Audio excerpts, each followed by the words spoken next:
Hello again, everyone. Now, this past week, one of my patrons asked a question about the 4MS stereo triggered sampler, so let's take a closer look at that. The samples are saved on an SD card. They're WAV files, and basically, this machine can play any regular WAV file. I mean, there's a manual that explains all of the file standards, and the filing system uses a bunch of folders that are named according to color, and each folder is a sample bank, which it can contain any number of samples, but only the first 10 will be used. So there's 10 samples per bank according to the front panel controls. The two sides are identical. The controls are mirrored on the left and on the right. They both do the same thing. It can be configured so that they play in tandem and you have left and right stereo output, or you can set it up so that they each play separately as two independent mono samplers. And since pretty much all the rest of my system is mono, that's what I chose to do. So I'm only going to be using the left side for purposes of demonstration, but the right side works exactly the same. Starting out, there is a play button. When you press it, it plays. And if you press it again, it will restart the sample.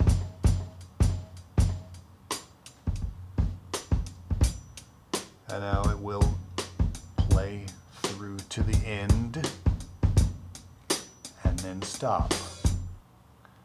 If you press and hold, it turns blue and it will continuously loop. This knob here controls the pitch, speeds up the sample, slows it down.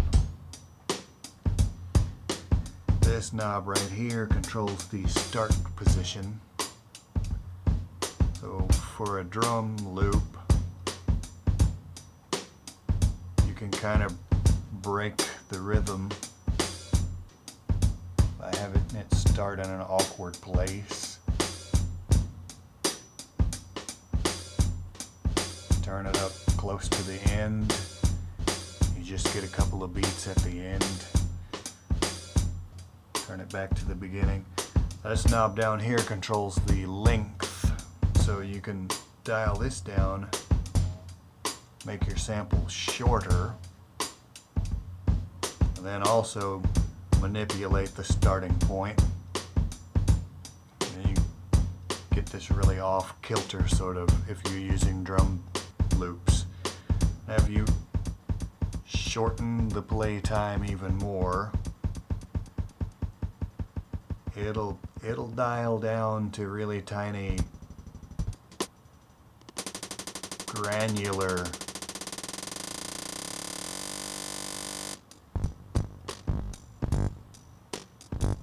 and you can kind of do this lo-fi scrubbing through the sample with the start position knob.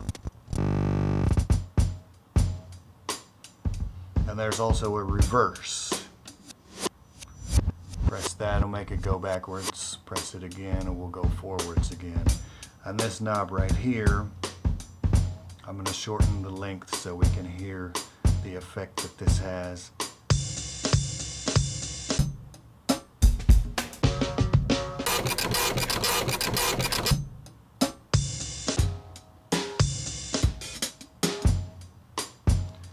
That knob shuffles through the samples in the bank.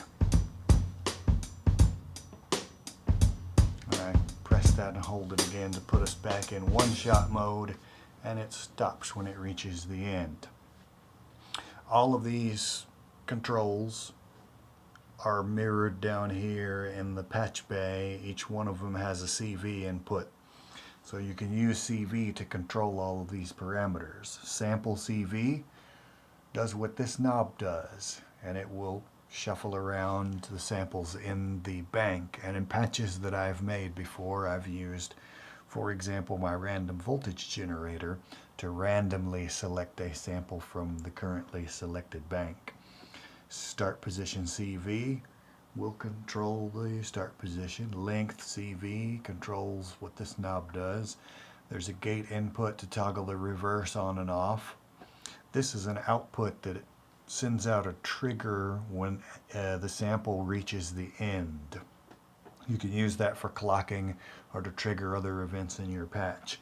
This one right here is the play trigger input. So if I take the gate output from my Arturia key step, which is right down here, if I take the gate output from that and plug it into the play input, then when I press a key,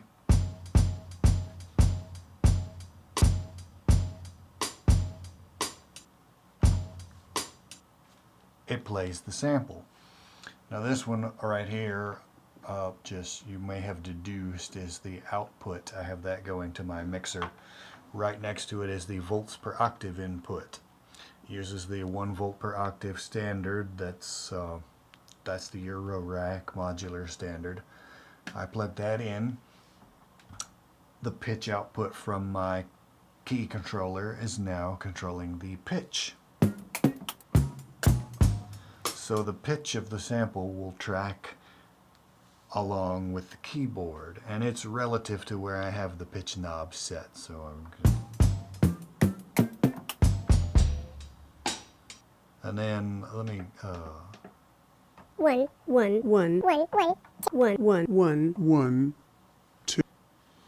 some voices.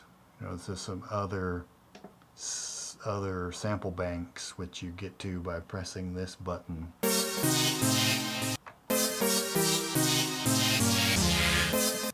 So you're using a keyboard controller and just gate and pitch, and you're using control voltage to control this. It's a digital module, but they built it with the analog control so that it could interact with all of the other modules out there in the Eurorack modular world.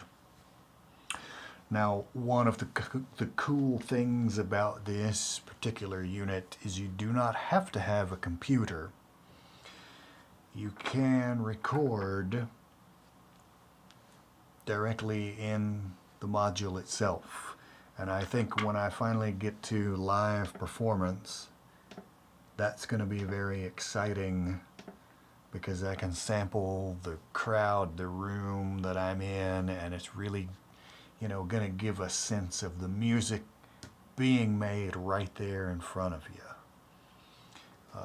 Let's see. Oh, here's all the samples that we've heard so far are factory samples. They came on the card with the machine when I bought it.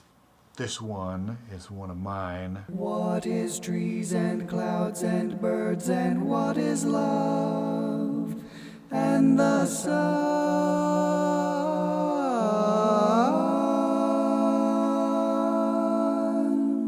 It's a little vocal piece out of a song called Pools that I recorded a couple of months ago now. What in birds and birds and birds and birds and birds love the sun. Can mess with my own voice there, but now let me go up to slot number 2 and record something. You may have been noticing this light blinking. That's I have my mixer routed into mutable ears, which is basically a an external input device which can boost regular audio up to modular level, which is insanely hot. It's like 8 or 10 volts peak to peak. It's really loud compared to regular line level audio.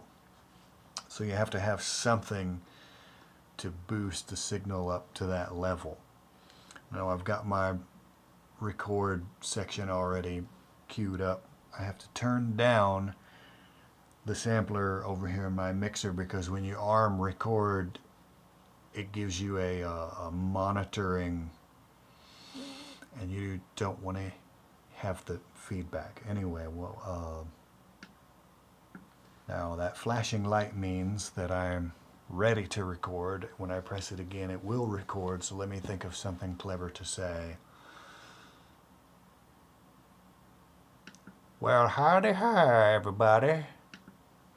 All right, now I'm gonna get out of record mode and see, let me turn this up and see if we got it. Well, howdy hi, everybody. Well, howdy hi, everybody. Well, howdy hi, everybody. Well, howdy hi.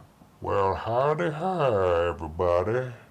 Well, howdy hi, everybody.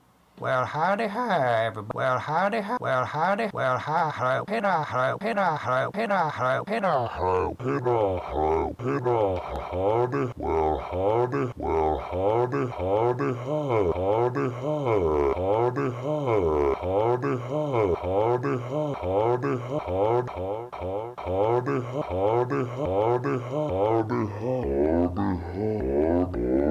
howdy, howdy, howdy, howdy, howdy, howdy, howdy. Yeah. As usual, I want to give a huge shout out and thanks to my Patreon patrons who paid for most of these toys.